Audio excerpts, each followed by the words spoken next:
get too close to the other mics. Just saying. We have 5 basic principles. The first basic principle of unity is that we believe that there is one power, one presence, that power and presence is a power, in essence, an energy that is working for good, that is constantly calling us up to an evolution of a higher consciousness, an experience of life that is greater than the one we have had yesterday or the day before. We call that God. Our second basic principle is that Jesus, as a master teacher, as a spiritual master, was able to attain a level of oneness with that consciousness that we call God, such that people actually thought that he was God, recognized God in and as him, and that his life was our example. The example to which we work through prayer and meditation, through working with our thoughts and feelings, to follow in those footsteps. We in no way take away from any of the other spiritual masters, the spiritual gurus and teachers of the planet who have brought people into a greater life experience through knowing that truth about Jesus. And we work with those teachings that Jesus brought us and the other spiritual masters in the world with prayer, meditation, affirmations, and denials. Denials actually had a different meaning when our unity movement began than the psychological denial of today, which means pretend that it doesn't exist. We don't do that. Actually, some of us do that. Some of the time we do that. Let me think about this. The practice of denials and affirmations are really important because that is what that clip that I showed earlier about Harry Potter and the unwillingness of people to speak the name, to recognize the name of the problem in that story. The problem in that story being this Voldemort person who had some basic unmet needs. You find out as the story goes on that this is everybody's story. Basic unmet needs early on, and started using actions and tools in his life to try to get his needs met that caused pain, that hurt people. For me, when it's on purpose, when we or others purposely choose to take actions that we know are going to hurt people in order to get our own needs met, that is the definition of evil. So, in unity, evil does exist, and that would be it. We work with this darkness by coming to know what it is, giving it a name, and then denying its power over us. The way that Harry Potter and his friends Dumbledore and Professor Snape and many of the other brave characters in the Harry Potter series were able and willing to name that darkness and recognize that they had within them the strength to overcome that darkness, as we within us have the strength. And if we don't feel like we got it inside of us, we got it inside of our friends. And sometimes if we don't think we have it inside of us and we don't see the friend that we can see it in, we can have this faith that that essence, that power, because of our first principle, because our belief that it exists, God, this essence that is moving us toward a higher consciousness, we can have faith that we are powerful enough to move beyond whatever that thing is that's looking like darkness. And so we pray. We work with the thoughts in our minds, and we work with the feelings in our hearts. We work with what's called the law of mind action. The law of mind action says we're willing to change our thinking. We're willing to change our feelings. We're willing to allow this divine essence to align our thinking and our feelings with the very highest and best. We're willing to open to let this mystery source, that for some of us, the word God doesn't quite work. Energy, universe, love. That there's this mystery source that somehow pops into our heads, these divine ideas that go, oh, look what I just thought of. Look at that. Right? And so this idea of aligning ourselves, that's the practice of prayer. That's the practice, when we go deeper and spend more time in it, that's the practice of meditation. But the law of mind action doesn't just stop with prayer and meditation. The second word in that law is action. It's taking action. When we want to come to a new way of thinking, of living, of being, when we can start with even the tiniest possibility that it could be different, that I could have power over this thing that has been disturbing me, through the power of the divine, through the power of the presence of God, through the power of Jesus, whatever it is that you draw on, angels, goddess. God is, I don't think God cares what you call God. I know some people do. It's okay.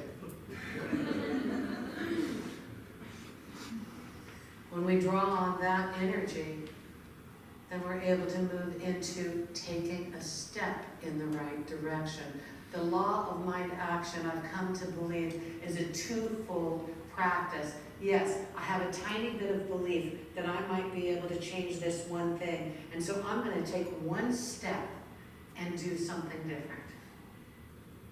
And what that does is it builds faith. It builds faith in the divine. It builds faith in us. So that our thinking is changed even a little bit more. And then, if we're willing to take one more step of action in that direction, then pretty soon we're weaving a new quilt. We're weaving a new experience of life. That, in a nutshell, is what unity teaches. When I pray, I feel my heart go deeper. I feel my life get fuller. I see the expression of my life grow and expand. Now, we've been working with this series, spirit groups. About half of our community have been meeting in spirit groups, and many of them have been studying this program with Kevin Ross, who is teaching Design Your Life.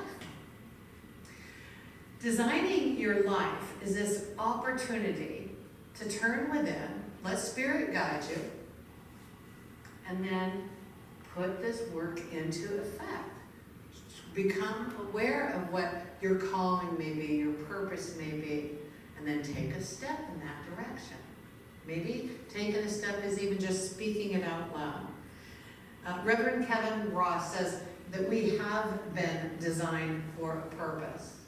So over the last few weeks, we've had several lessons that have been building on each other. John Stringer was fabulous. He came in and taught us about letting go of that which no longer serves us, letting go of lower levels of consciousness. And then we talked about building our skill set. And the greatest quote I've heard so far in 2019, it's what you learn after you know everything that's really important. That is my quote for 2019. It's what you learn after you know everything that's really important. That was a huge lesson for me. Because why? I think I know everything. And I asked for a show of hands, and I'm not alone. Last week, Greg Lavoie invited us into a discussion about purpose and calling, and being in the question about what our purpose is. Being in the question of who we've come here to be. And this week, it is all about unleashing your imagination. Unleashing your imagination and then putting a harness on it. Right? Because one of the things that happens for a lot of people when we unleash our imagination is we go to this, oh, if something will go wrong, it probably will. If something can't go wrong, it probably will. Or just as I start something new, something, I'm going to wait for the other shoe to drop. Anybody have that in their imagination? Oh, yeah. Only 2 people. That's great. 3 counting me. But that's one of the, that's the Voldemort, right? That this thing shows up in our imagination when we start to work with the law of mind action, when we start practicing prayer, when we set a direction for ourselves. There's this thing that shows up that says, no, you can't. Why do you think you're good enough to do that? What gives you the idea? Voldemort shows up and says no. And for many of us, what we've been trained to do is run from it. One of the things Kevin Ross comes up with in this next video series, for those of you, I'm going to give you a sneak preview for those of you who are continuing with the groups, is he says that imagination is your nation of images. Why not populate that nation of images with the strong, brave, amazing truth of who and what you are? I love that. Because the fear-based stuff is there automatically.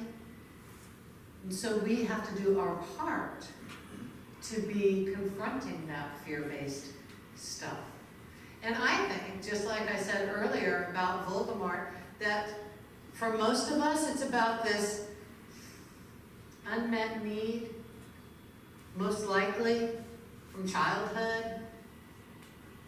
And it's not that any of your parents did anything wrong, maybe some of them did, but mostly, as children, when we see things through children's eyes and we perceive the world through children's experiences and brains, when something doesn't go our way, we make it about us. We create the idea that I wasn't lovable enough, or I wasn't good enough. And then that stays with us. So part of our work, when we're doing this work around denying that stuff has power over us, is being with the truth that there's this little child inside of us that is still wanting those needs met. And then finding a way to bring peace to that part of your consciousness. So for me, that's what I do. Now, you can do what you want, but what I do is I take my Voldemort and I reframe that Voldemort and talk to that Voldemort and say, what is it that you need? What is it that you needed that you didn't get? Because as an adult woman, I can probably get those needs met. I can probably provide a relationship, a friendship that will reflect back love to me. I can probably be with myself and tell myself that God didn't create any junk, and I'm okay. And those are tools that you can use too. So the law of mind action, this is our major tool It's about retraining the brain, working in conjunction with spirit, with God, with the Christ essence, whatever the name is that works for you. So I want to talk just a little bit about the power of story and the power of thinking differently to change the world, to change outer circumstances. Now, for me, I feel like that's magic. Sometimes it happens. Sometimes you have to let go. In relationships with people, don't you all just have perfect relationships where everybody gets along all the time? Nobody misunderstands anything. I went to mediation training this week. And in mediation training is a 40-hour training. So it was pretty dang intense. And we broke up into small groups. And if you didn't know this, I get kind of bossy sometimes. No. Sometimes that comes in really handy, and sometimes not so much. And so we broke into small groups throughout the week to practice this mediation training, practice the skills that we had just been taught. And there were 2 times when we returned to the larger group of 80 people after we'd been in these small groups of 4 or 6, that I told the trainer, I said, I think our group needs mediation.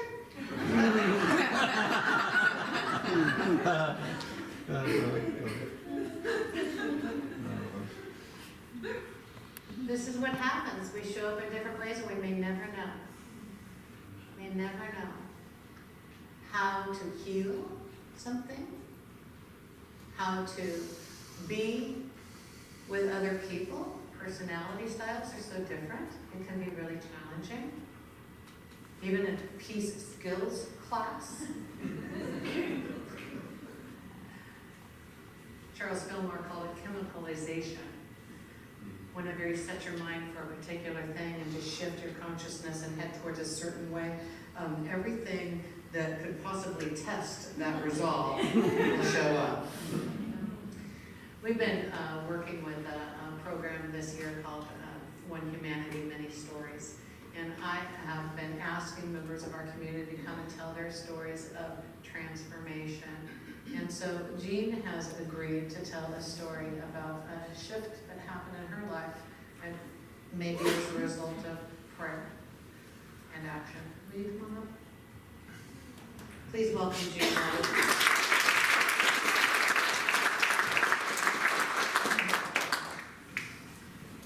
I was wondering how this would fit into Terry's talk, and it always does, because this is a story of strength through darkness. I titled it, Love is All There Is. Tragically and suddenly in the late 1980s, I lost 2 daughters. They died within a year and a half of each other, and they both were in their 20s. My world came to an end. But I had to go on because I had 2 surviving children. I had to spend 2 months in Virginia for a civil suit for one of my daughter's deaths. During this time, my sister, Joanne, who lives in Ohio, kept inviting me to come and stay with her and my brother-in-law. His name is Pete. So when I could, I went to their home, mostly because I didn't know where to put my body. I was there for 2 months. It was a blessing, and it gave me time to not have any responsibilities, except I told them I didn't want to be a guest. So I did a lot of cooking and ironing and trying to be helpful. The time was life-saving to me because I found a support group of parents who had also lost children. And I had time to meditate and journal and start my healing. Soon after my return home, I got this frantic call from my sister. She was hysterical because Pete had gone into a rage, announcing he did not want me in their home ever again, and not even in the state of Ohio. He claimed I was trying to break up their family. What? I could barely breathe. or function when I was with them. I had no idea what set him off against me. And how could he kick me so hard when I was so far down? Since he wouldn't talk to me, I flew back to Ohio to confront him. And I asked him what I had done that I could be aware of and what had upset him so much. He refused to talk to me. So I told him that my time with them had been literally life-saving, and I was grateful. I told him I needed to go on with my life. I also told him, who knows, I may end up back in Ohio. That's my home state, and I didn't know where my life was going to take me from there. Back home, I was working and spending the weekends as a docent in the local Redwood State Parks because I needed those redwoods as part of my grieving. One Sunday, I was sitting in a sunny spot under one of those giant trees, trying to be angry at the way I was being treated. I looked up at the tree, and I felt love. How can that be? I wanted to hate him, but love filled my heart. So I told God, so be it. I was too fragile to argue. As part of my grieving process, I traveled the entire country in an RV. Along the way, I was studying Unity philosophy and stopped at Unity Village for my LUT studies. Unity teachings are the foundation of my healing and survival. I was taking this year alone to see this beautiful country and to be with God. On the way, I was offered a job managing a hostel in a national park, which was another blessing from God. It was near my sister's home and close to my mother. I could be near so my sister and I could share the caretaking of my mother. So there I was, back in Ohio. During the 3 years I was in Ohio, I was never allowed in my sister's home nor invited to any family gatherings. It was not only hurtful for me, but for my sister and my mother also. My sister came to visit me often and was supportive, thank goodness. When my mother died, we were going to my hometown to bury her ashes next to my father's grave. It was a 3-hour drive, so I called my sister to tell her I wanted to ride with my nephew. She said, no, you're coming with us. I just sat in the back seat and I didn't talk to Pete. Upon our return, Pete said he would like to walk me to my car. He had something to tell me. He began by telling me that his daughter had been asking him to open his heart to me. He said that just before my mother died, he had gone to visit her, and she was saying mean things about me. He said at that moment, his heart did open because he knew she was wrong about me, and so was he. He apologized and said how sorry he was, and could I love him again. And I just looked at him and said, Pete, I never stopped loving you. I was so glad that I listened to God, found forgiveness, and stayed with the love. At that moment, I knew love is all there is.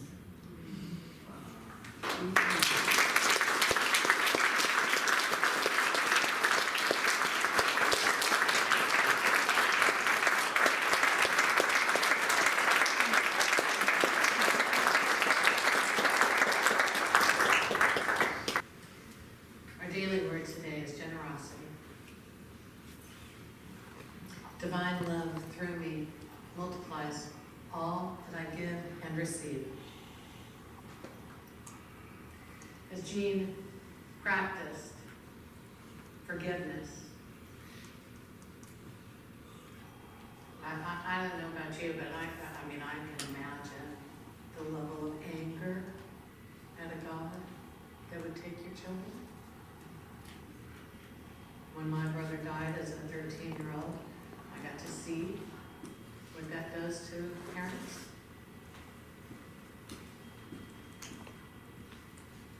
And so she practiced forgiveness. She practiced connection. That was a generous act, was it not? Yes. This is the little tiny opening. We have a little tiny opening sometimes to open our consciousness to something greater than it is living in right this minute. And we move ourselves to say, I'm willing to think about trying to forgive. I'm willing to think about trying. And then taking a step, an action in that direction by actually sitting down and praying. Taking a class. And this story is one of facing Voldemort, calling Voldemort out. Voldemort was not pretend. It wasn't something, in Jean's case, where it was something that you could just ignore. And that's true for most of us.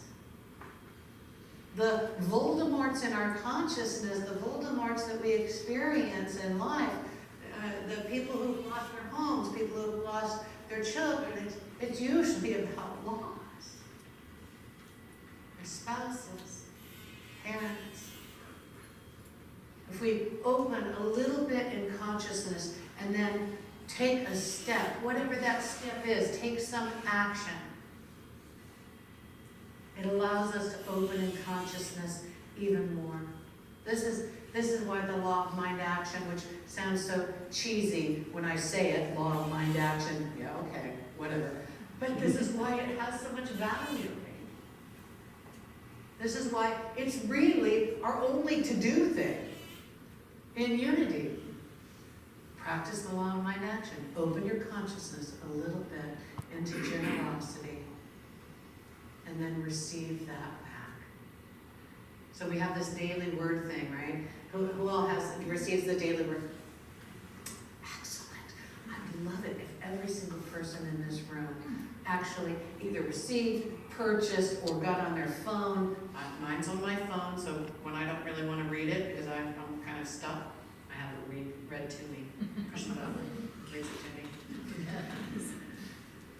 This is part of our practice, is using this daily word to affect our minds, to say, yes, I can open into a little more generosity, to train our minds, and then it gives us a prayer to help our minds connect with that deep source, so that our hearts and minds move into a greater expression of God. Last night I went to Unity of South Sound's auction. They have an annual auction where they do a great deal of their fundraising to fund their annual budget. And I just happened to sit at a table. I didn't know who was going to sit at that table. And so I just stuck my purse there and some paperwork and then moved on to the auction tables. I was the auctioneer. It's the real reason I went, is so I could play. And as I sat there and visited with the people next to me, I came to understand that the person sitting directly next to me didn't actually attend the church, never been in it, had been invited by friends of his to come as the soft entry into Unity. Because they thought he'd like it, but they knew that he had made a commitment not to go to church because he had grown up as Southern Baptist and he's a gay man. And so he knew he was never, ever, ever going to go to church again.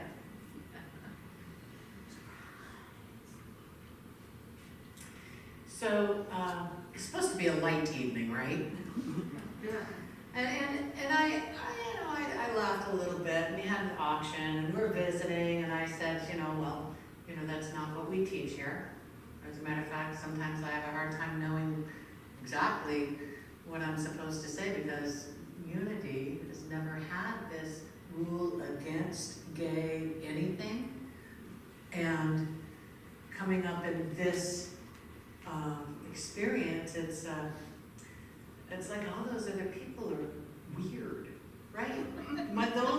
The way that you've thought all your life is the way that seems most natural and real, right? I'm the most normal one in the room. All the rest of you are weirdos. So what are you supposed to say? We visited for quite some time. And then when he shared with me that bottom line about, thank you for being clergy that talked to me in a way that I've never had clergy talk to me before. that didn't condemn me, that didn't tell me that I was going to hell and I need to go get converted or any of that stuff. I decided to act on generosity and take responsibility for all clergy. And I said, on behalf of all those clergy, I'm sorry. Because I know that people have been in pain because of religion and because of religious teachers. And I'm willing to take that on. He says, you didn't do it. I said, you know what? You've been generous enough with your story that I want to be generous back. And we both stood there crying. This is the real tool. I mean, this is the real gift, right? That when we're generous with one another, when we can be authentic, when we can pull those demons out of the closet and let somebody else love up on us, then suddenly the whole world opens up. We want to populate our nation of images with an open world. We want to populate that nation of images, our imagination, with greater love, with greater peace, with what else do you want? What do you want? Community? Connection? What do you want? Yes. Yes. Okay. You're just Belonging. so quiet. I took you down there, sorry. Acceptance. Acceptance. Love and appreciation. Love and appreciation. Understanding. Understanding. Compassion. Compassion. Belonging. Belonging. Yes. Imagine that. Imagine that. And let's make this community the place where we can do that for one another. That we can do that for every person that walks in here. We can. You want to do that? Okay. Yes. Sounds good. We're going to move into a time of meditation, and let's go ahead and open our hearts and minds so that we can take a first step towards that very action, making this place the place where we do that.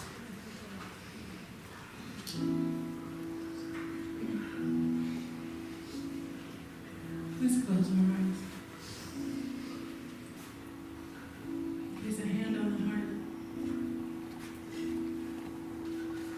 Let's invite in a little deeper self-love so that it feels safe to love one another. It feels safe to receive love from one another. In the stillness, as I softly breathe, I hear love whisper to me. I'll never stop loving you. I'll never stop loving you. And I'll never stop needing you. Just as you are, just as you are in this moment. In the stillness, as I softly breathe, I hear love whisper to me. I'll never stop loving you. I'll never stop loving you. And I'll never stop needing you. Just as you are. Sing with us. In the stillness, as I softly breathe, I hear love whisper to me. I'll never stop loving you. I'll never stop loving you.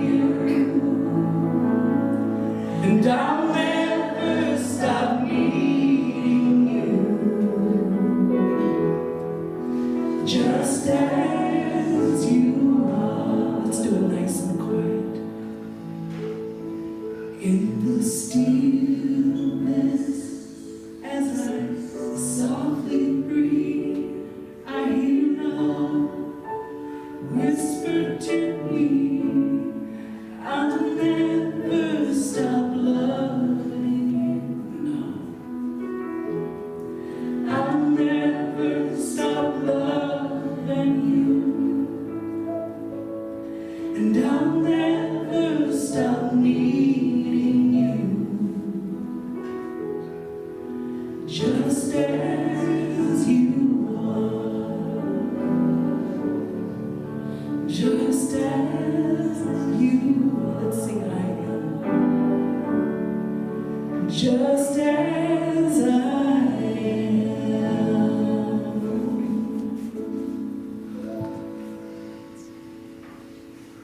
I invite you into a time of meditation, beginning with closing your eyes, if that's comfortable. And if it's not, please find a place that your eyes might focus, rest, perhaps the light of the candle.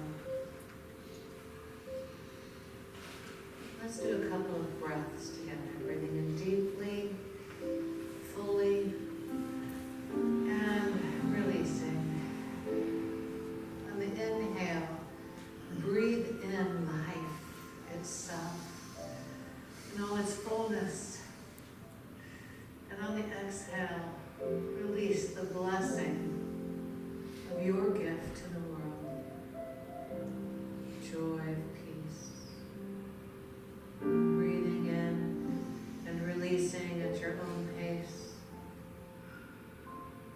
Let's do a scan of this body, this beautiful temple of God. Starting with the feet.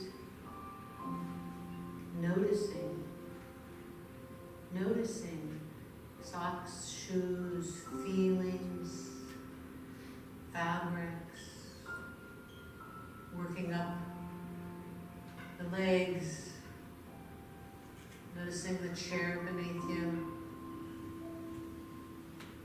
the torso, maybe the lower back pushing against the chair. And the belly, relax that belly. Let it be soft. Relax the shoulders a little bit. Relax the face.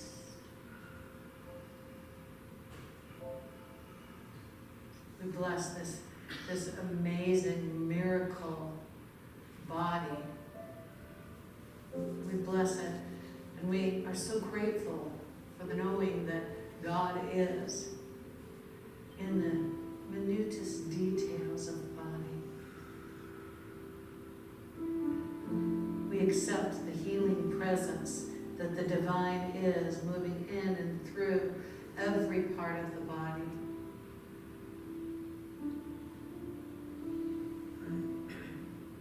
As the breath continues to move without us even noticing. As Spirit continues to work in us and through us, and even as us, sometimes without us noticing. We rely in faith that this Spirit brings us to an experience of life that is for our highest and best, and for the highest and best of all people. We rely in faith that our thoughts, our feelings, every cell of our bodies are drawn upward to this experience of love, generosity.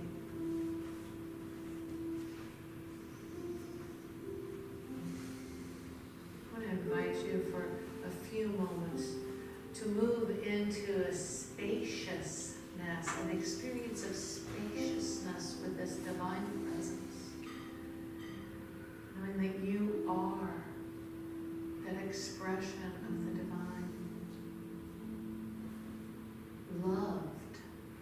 Loved so deeply, just as you are, in the silence.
divine love through me multiplies all that I give and receive. Together, divine love through me multiplies all that I give and receive. So grateful for the opportunity to know this truth, that we may increase our experience of generosity, that we may increase the experience of love for each other. Thank you, Spirit. Thank you, Spirit. Together, thank you. Thank you, Spirit. Amen. In the stillness, as I softly breathe, I hear love whisper to me, I'll never stop loving you. I'll never stop loving you. And I'll never stop needing you. Just as you are. Let's do it one more time.